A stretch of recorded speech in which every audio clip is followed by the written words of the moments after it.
राधे राधे दोस्तों, आपका स्वागत है जहां हम सुनाते हैं वो कहानियां जो आत्मा को झकझोर देती हैं। आज हम जानेंगे महाभारत का वो प्रश्न जिसने सदियों से सबको सोचने पर मजबूर किया। जब स्वयं श्री कृष्ण पृथ्वी पर थे तब भी महाभारत का युद्ध क्यों नहीं रुका? क्या भगवान चाहे तो युद्ध नहीं रोक सकते थे? आखिर उन्होंने ऐसा क्यों होने दिया? आइए इस रहस्य को गहराई से समझते। श्री कृष्ण कहते हैं कर्म का फल टल नहीं सकता। जब अर्जुन ने युद्ध से पहले श्री कृष्ण से कहा, मधुसूदन मैं अपने ही बंधुओं को कैसे मारूं? तो श्री कृष्ण मुस्कुराए और बोले, अर्जुन कर्म का परिणाम किसी से नहीं रुकता, यहाँ तक कि भगवान भी उसे नहीं बदलते। पांडव और कौरव दोनों ने अपने कर्मों से युद्ध को जन्म दिया था। धृतराष्ट्र का मोह, दुशासन का अपमान, द्रौपदी की पीड़ा, कर्ण का मौन, ये सब बीज थे जो अंततः युद्ध के रूप में फूटे। श्री कृष्ण ने न तो युद्ध रचा न उसे बढ़ाया, उन्होंने तो बस कर्म का परिणाम प्रकट होने दिया। ये संसार एक कर्मभूमि है और हर कर्म का फल निश्चित है।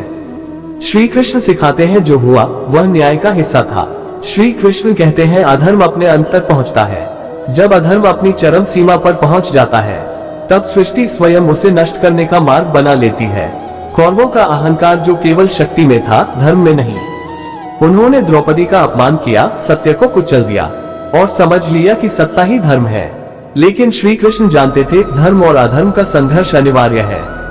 उन्होंने बार बार संधि का प्रयास किया, दूत बनकर हस्तिनापुर पहुंचे, दुर्योधन को समझाया, पर जब दुर्योधन ने कहा मैं एक सुई की नोक जितनी भूमि भी नहीं दूंगा, तब श्री कृष्ण ने देखा अधर्म अब अंधा हो चुका है।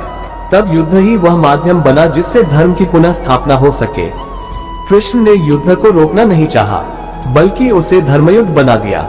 श्री कृष्ण ने रोका नहीं, मार्ग दिखाया। कुरुक्षेत्र के मैदान में जब अर्जुन विचलित हुए तब श्री कृष्ण ने उन्हें कर्मयोग का उपदेश दिया। युद्ध धर्म के लिए है, अहंकार के लिए नहीं।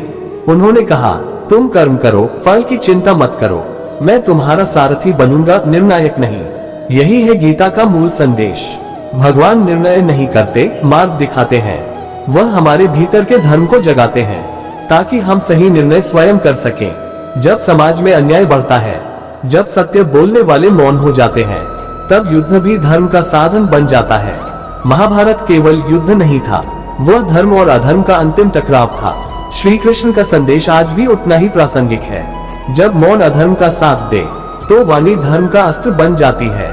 दोस्तों, यही कारण था कि श्री कृष्ण की उपस्थिति में भी युद्ध नहीं रुका, क्योंकि वह युद्ध केवल राजसत्ता के लिए नहीं था, वह युद्ध था धर्म की पुनर्स्थापना के लिए। यदि आज भी अन्याय बढ़े और सत्य मौन हो जाए तो समझिए युद्ध फिर जन्म लेगा और श्री कृष्ण फिर मार्गदर्शक बनकर लौट आएंगे। अगर आपको ये कथा पसंद आए हो तो चैनल को सब्सक्राइब करें, बेल आइकॉन दबाएं और इस कथा को अधिक से अधिक भक्तों तक पहुंचाएं। राधे राधे, जय श्री कृष्ण।